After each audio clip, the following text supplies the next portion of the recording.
Hi, Tim. What are we to make of 1 Corinthians 10:31? I'm trying to live as a biblical Christian and follow God with all my being. However, I love going to see movies. And I'm quite aware of the garbage in a lot of today's movies. But there are some good ones out there. For example, the movie Defiance. I don't know this movie, guys. I don't even know that I've ever heard of it. But he says, the movie Defiance is a good story, but now he identifies the movie, so I'm just going based on what he says here. He says, the movie Defiance is a good story through and through. It does, however, have sex scenes. A few swears, but overall it fills you with excitement and passion to do the right thing. However, is it right for me to watch such a movie if there is a 1-minute sex scene or two? Or 3 swears? How far do you go with 1 Corinthians 10:31? By the way, let me read 1 Corinthians 10:31. So whether you eat or drink or whatever you do, do all to the glory of God. And so he says, how far do you go with that verse? Because to take that passage to the extreme, you could become paranoid of dishonoring God and eventually just end up living in your closet. Thanks, Dave. Dave, I'm going to be real straight up with you. If I took a little bit of dog poop and put it in your plate at dinner time, are you going to eat it and say, oh, it's just a little bit?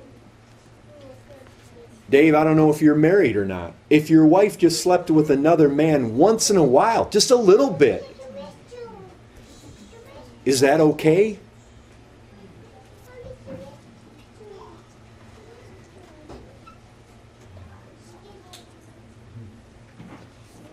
You would admit that such thoughts are defiling to the whole. The scripture says that a little leaven leavens the whole lump.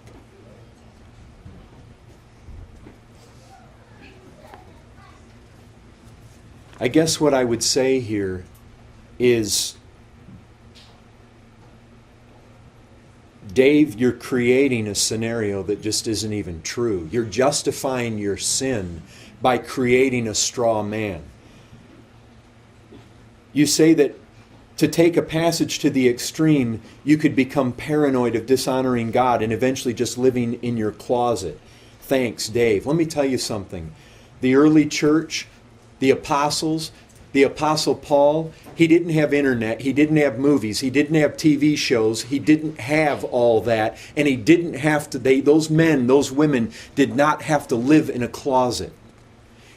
For one, if you did live in a closet, you would dishonor God. God never told us to live in monasteries. He never told us to go into isolation. He never told us to live outside this world. The Apostle Paul says, if you've got a brother or sister that claim to be Christians and they're running around in all sorts of sin, he says don't eat with them. But he says, I'm not saying that about the whole world. Obviously, we can eat with the adulterers and adulteresses and idolaters and swindlers and thieves and homosexuals and sexually immoral in this world in order to be light. But that doesn't mean we partake of it. There's a big difference between me living in this world and being light and salt in this world and happening to drive down the road and come across a billboard with some obscene scene on it that I happen to glance at and then I turn away from, versus actually going and taking a serving of a movie that I willingly pay for and I willingly allowed thrown on my plate.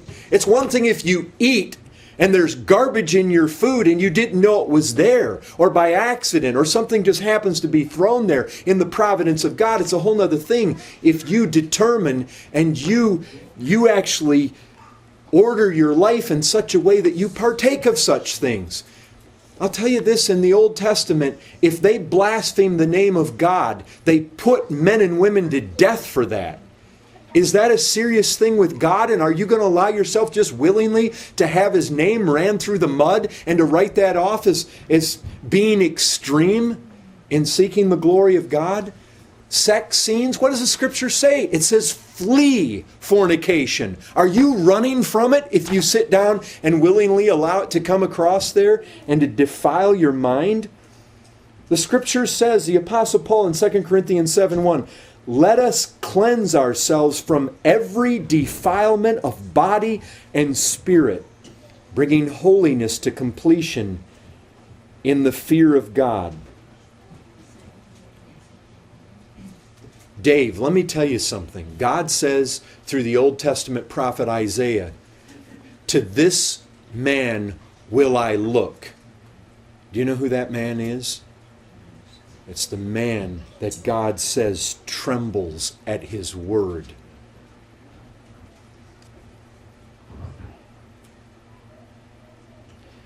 Dave, you say I'm trying to live as a biblical Christian and follow God with all my being. You're not following God with all your being if you're allowing the very things into your life that God hates and God detests. Enough said there.